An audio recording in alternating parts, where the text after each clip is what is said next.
Hey, welcome to the overview of the Bladesmith Mint 10 edition.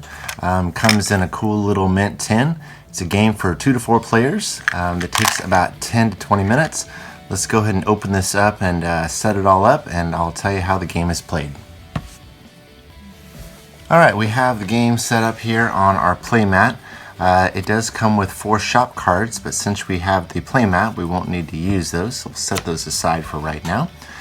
This is a worker placement game where you're going to be using these little meeples, which are your workers, to gather cards throughout the game for the point of actually building a knife. If you go to the lumber yard, which means putting your worker in the lumber yard, you get to collect what would be the handle for a knife. And there are different values, different types of woods and inlays that are there. If you go into the steel yard, you'll get to collect different basic blades that have different values. And finally, if you go into the artisan shop, you'll be collecting different types of tools. And if you can get a match, which you can see here would be the acid etch cylinder and the ferric chloride acid etch tool, if you could get those both, then you'd be able to upgrade your blade into a better blade. That'll be over here. So on the first play, you're going to, player 1 will actually pick up one of the meeples. They start on the market in the artisan shop, and you will actually pick it up and roll it, much like you do a dice.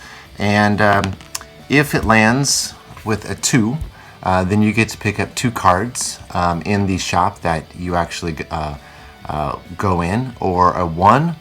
If it lands on its side, then it's an automatic 2.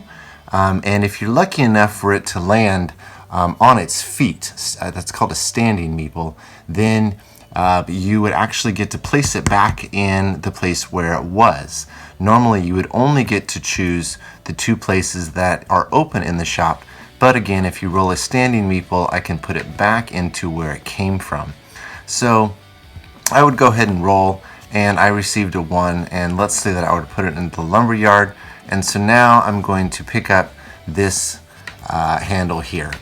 Play would continue to where the next player would choose which place to pick it up from, and maybe they pick up from the artisan shop and they roll, and look at that, we have a standing meeple. And so that's an automatic 2 cards. I could put it back in the artisan shop where I got it from, or into the steel yard. Let's say that player 2 went ahead and picked up 2 tools, and look at that, they have a match. And so when they have a blade that is placed in front of them with a handle, they can upgrade that when they get it. Alright, continuing play.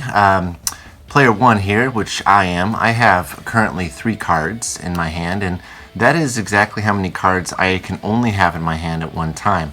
So on this next turn, when I get a card or 2, I'm going to have to put a card down in the area that's in front of me. That's called my workbench. So let's say that I were to pick up this, I roll, I got a 2, I could go into the steel yard, I pick up 2 of these, and now I have 5 cards in my hand. And so I need to put down 1 card, which I'll put down this basic blade, which has a value of 4 at the end of the game here. And I can only put down 1 card on my workbench. Now that I have 4 cards, I need to discard 1 out of the game. So I'm going to discard this card out of the game, and now it is the other player's turn. Now the market is available now. What's interesting about the market is that you have 2 choices. You can either trade 1 for 1 or 2 for 2 cards, or you could steal a card that is currently not attached to another card. For instance, this basic blade that I have in front of me is worth 4 points. It's not attached to a handle yet, so it can be stolen. So let's say that this player, player 2, goes ahead and picks up this and rolls this. It's automatic 2, but in the market he chooses to steal this basic blade. This now comes over here and is played in front of his shop here on his workbench, and now he has to give me 1. Well, he doesn't want to give me these 2, so he's going to give me this 1 value over here. This now comes in my deck, and now I get to put down one card, and I'm going to put down this blade here. That's how the market works. Alright, play has continued. As you can see, the player 2 here has started constructing knives, has a zebra wood worth 2, and remember that they had the artisan shop tools before. They were able to lay both of them down at the same time. The only time you can play 2 cards is when you have a matching pair, and they were able to upgrade to the clip point Damascus, which is worth a powerful 5 points here. This person, of course, wants to gain another, one here for a handle. So maybe they pick up this and they would to roll it. It's on the side, so that's an automatic 2. They can't steal anything from me from the market because mine are attached. They might be able to trade, and so let's say they were to do that.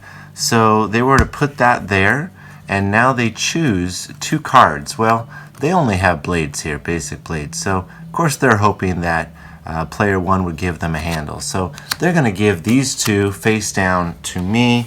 I might look at mine. I really want to hold on to that clay because I want to get into the artisan shop. So we would swap back and forth, and now it is my turn because this player only still has 3 cards in their hand, and they cannot play until they have a 4th card. With the artisan shop being open, I will go ahead and roll, and I got a 2. And so I pick up my 2 cards, and look at that, I just got my match. Clay, Hamon, and the Chisel Hamon. So I get to play both those at the same time, take those out of the game, pick up the Hamon, and get rid of this 3 basic blade, now make it a 5 basic blade. Okay, play would continue over the course of the game while these cards are being kind of eaten up by the shop. Eventually what will happen is one of these stacks will be gone. And so let's say that this stack here has all gone out over the course of the game, and it was this worker that actually caused maybe that last one to be taken. And so when that happens, the meeple that did that, the worker that did that, is now discarded out of the game, and we only play the remainder of the game with 1 meeple. You can still do the market, but now you're going for these final 2. When one of these stacks finally goes away and gets chosen by the worker, that triggers the end of the game. So let's imagine these were all taken up over the rounds, and now we're left with only 1 stack. That triggers the end of the game, and the player that has the most powerful knives with the best victory points would win the game. This one has 5, 6, 7, 8, 9, 10, 11, 12, 13, and I have 1, 2, 7, 10, 11. And what they would get to do is they would get to play the rest of the cards in their hand. This person cannot make a knife any further, and I was not able to make any further knives, and that would trigger the end of the game. Player 2 would win the game. And that is the Bladesmith Mint 10 Edition overview. Hope you've liked it, and it'll be on thegamecrafter.com for sale very soon.